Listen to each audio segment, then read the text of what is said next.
Aqui eu tenho 2 pagamentos referentes à mesma competência. Eu tenho o adiantamento salarial de maio de 2023, que eu estou pagando em 19 de maio. Eu tenho a folha de maio de 23, que eu estou pagando em 6/6.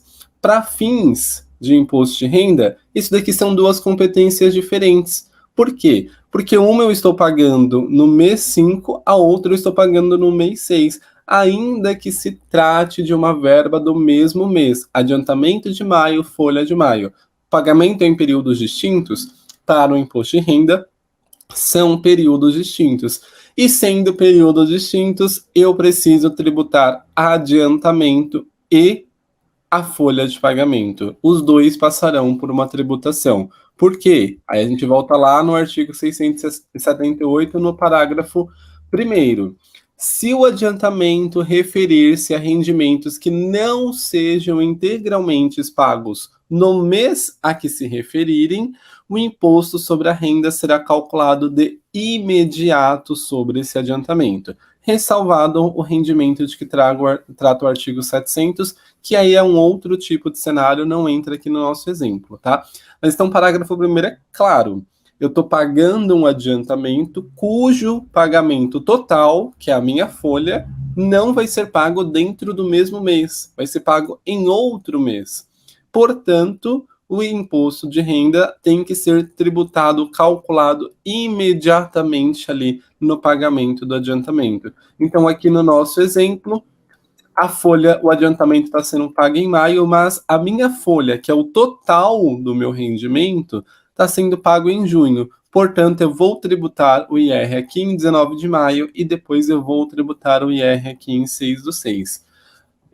Esse é um ponto que eu sei que sempre gera muita dúvida e aí muito questionamento do empregado, muito questionamento do contábil das empresas, né? Fala assim, mas como que eu vou tributar o IR em junho e vou tributar a minha folha de maio, tributar o IR como junho, e aí eu vou recolher isso lá em quando? 20/7, um mês depois.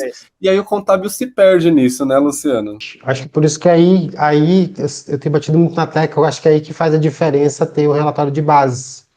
Porque o relatório de base ele vai te trazer o que está sendo pago dentro daquele mês.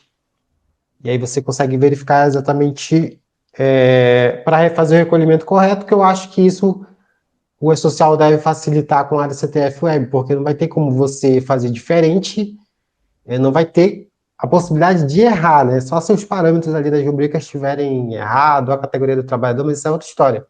Mas a questão de informação, do jeito que você parametrizar na tua folha com relação às datas, é da forma que tá no social e da forma com que vai para a CTF Web. Teve até uma pessoa que perguntou aqui para mim, existe alguma forma de eu continuar deixando a minha folha parametrizada para uma data e lá na social eu alterar para uma outra data? Operacionalmente falando, não tem como, porque se você altera a data no software de folha, automaticamente, talvez o teu sistema de folha não permita você fazer isso, mas se ele permitir, você vai ter que recalcular aquela folha para poder lhe considerar um novo parâmetro.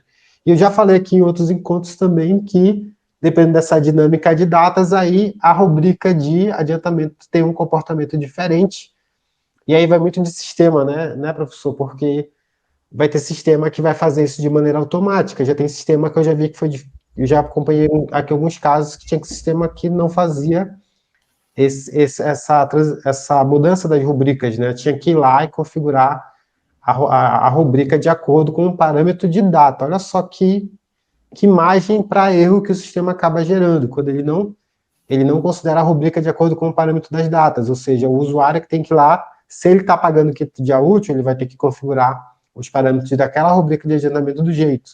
Se ele está pagando no último dia do mês, aí o parâmetro da rubrica já vai estar em outro jeito, ou seja, ela já não vai estar somando na base, né, que seria o exemplo primeiro.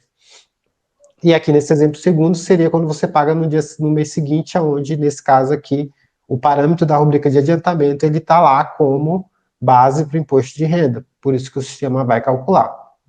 E aí tudo é parâmetro, nesse caso a gente tem que entender a parte da legislação que o professor está apresentando aqui para a gente e tem que depois saber como configurar isso, fazer testes de cálculo, conferir os relatórios para poder saber se está indo tudo certinho mesmo.